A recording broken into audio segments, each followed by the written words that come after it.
Hey, it is Zennial Gamer back with more Siege action for you guys. For the first team, this is literally the same counter I used and talked about in more detail in the first Siege against Seratonina. You can see one of the things I mentioned in that one is that the vulnerability is if maybe the Woosa gets some resistances. In this case, the Woosa does resist the defense break, does not resist the pushback, and the Galleon Tiana Poseidon has been very consistent for me against this Molong Woosa type of comp. Now, for the second one, you can see we've got something new here. Elsharion Nana Juno. I don't know that I've ever seen this at any other time. I was a little bit unsure, and so I'm gonna let this kind of play in the background. You can see I was kind of looking at like, what should I do? This is just something a little bit different, taking my time thinking about it. And ultimately, I decided to go in with the Bastet Kali Odin. Now, this is a really great comp. This was a great comp before Odin got buffed. It's a better comp now. I haven't actually rebuilt it though. So the thing is, you only need 52 crit rate on Odin if you use the Odin leader skill here. The defense lead is totally irrelevant. And then you also only need 67 crit rate on the Kali. So when you build this comp, if it's only for siege offense, you can do ridiculous amounts of damage without even that much rune quality. You do obviously have to be speed tuned to the Bastet, but that's about it. Now, in this case, I use both of these monsters for arena offense, so they have higher crit rates because of the AO. And as such, they're not doing quite as much damage, but it was still good enough for my use here, and it's good enough most of the time. Like, I still use this comp pretty consistently in arena offense, in Siege offense, Guild War offense, and I don't think I've lost with it yet, as long as I just bring it in at the right times. In this case, you're basically going to get 2 instant kills, which allows you to kill one thing through the Nana Orb, and then the second thing, in this case, I obviously killed the Elsharion because that was the main damage driver on the enemy team. Now, for our third fight, and we do some bruiser stuff later on. I happen to use a couple of cleave comps early. So for our third fight, we did go bruiser. We went with Feng, Taranys, Vela. This is a team I've done a video on in the past for a long time. This was maybe the best team in the game. Lately, I've been struggling with it. Against current defenses, this team does lose a lot more than it used to.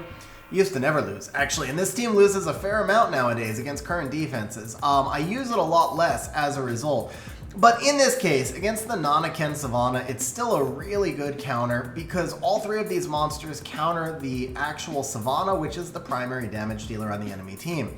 Now, usually with this team, what you want to do is kill the Ken first so that you burn the Savannah or the Nana Orb before you go ahead and kill the Savannah. And then once you kill the Savannah after that, there's not a lot of damage on the enemy side. However, here you can see things did not go exactly according to plan as the Savannah was able to strip. Actually, a couple of times the Savannah has stripped here. Now my Feng is max resistance, my Taranys is not. So the Savannah is able to actually strip into the Taranys. We lose the Taranys twice early on, but we're still able to get the kills. And then from this point, the Ken's not really going to have enough damage, even though it's fire versus wind. The Ken, I've got the sustain on my side, the Ken's not going to have enough damage. And then once we take the Nana down, or once we get down to just the Nana, we'll obviously be fine. So even though things went kind of badly for me on this one, we still won. This is a really safe counter to the Nana Savannah Ken meta.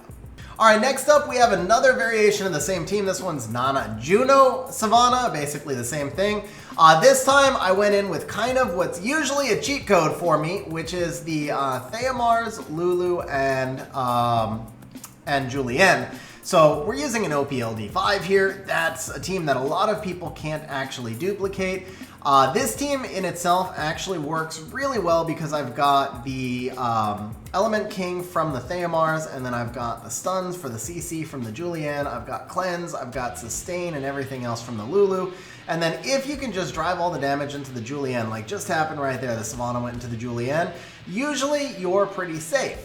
However, where you do get into trouble is if you get a dot on the Theamars. Fortunately, my Endure did not proc there. I was able to get that, I was able to get the Nana killed in time here, but it's still looking really risky at this moment. It's a little hairy. We are able now, I think, to kill, ooh, why did I do that? That was actually a misplay on my part. So I should have gone S1 into the, I should have actually gone S1 into the Savannah right there. I don't remember that this was from a couple weeks ago.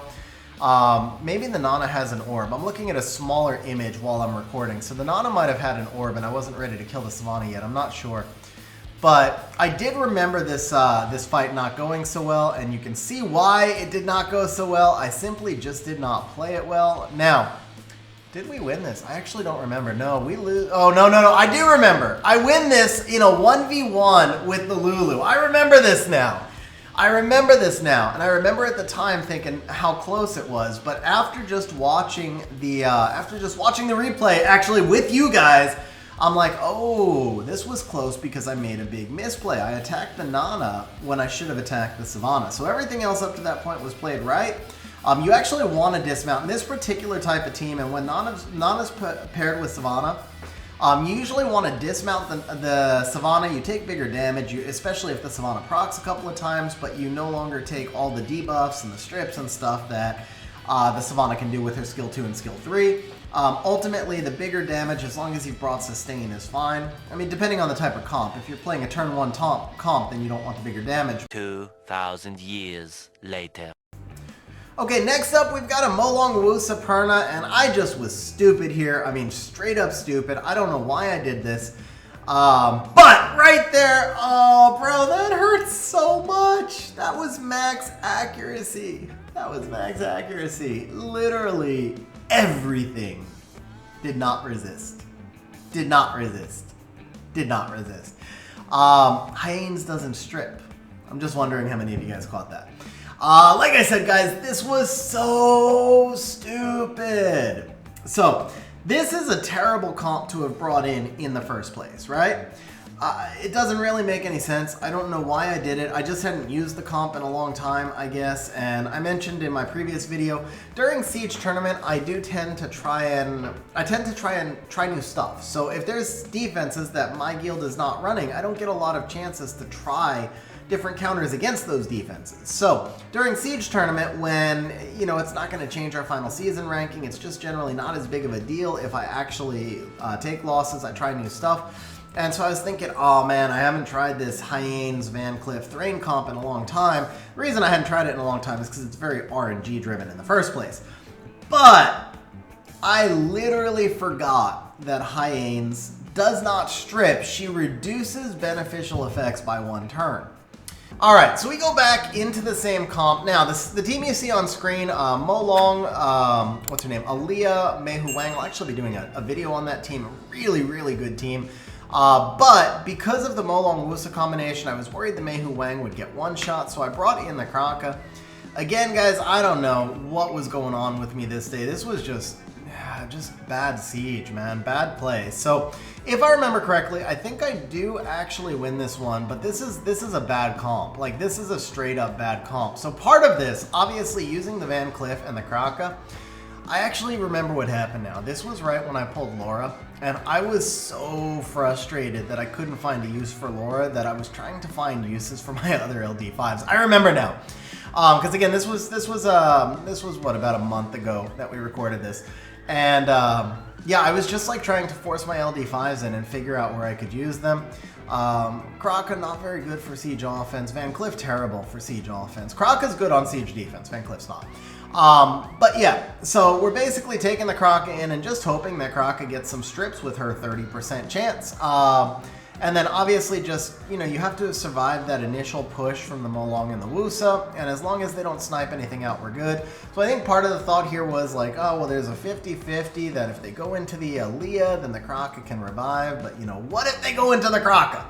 So in the end, this team does win, but this was another really bad comp. We're gonna skip forward here just a little bit because it's kind of a long fight.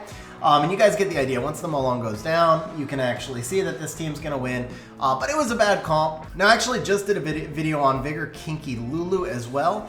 I do like the Lulu version of this team a little bit better, but the Fran attack buff can be really useful here. And then, I mean, other than the attack buff, Lulu and Fran very similar. Lulu's got, I think, slightly higher base, well, a lot higher base defense, slightly higher base HP.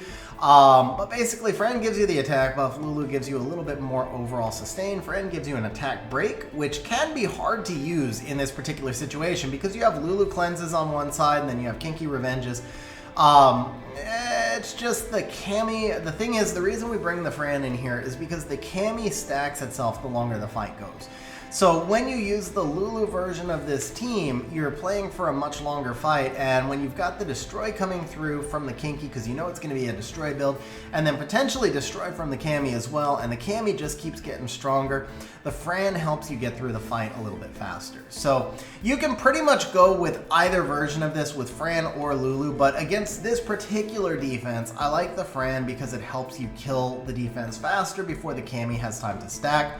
Whereas if I was using the Lulu, it could have taken me a really long time to kill that Chamie, and all of that Destroy on the Vigor adds up. Anyway guys, you can see from here, we're obviously going to win this fight, and we'll move forward to the next. Alright, so guys, I don't know what I was on that day. This was yet another bad comp.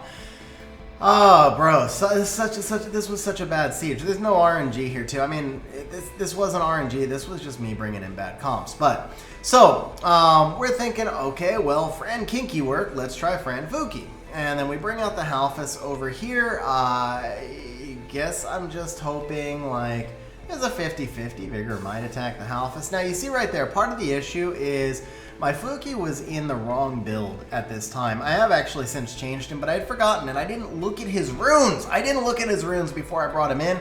So the Fuki was in a pure tank build, and I'm using him as my primary damage dealer, and he couldn't do enough damage for me.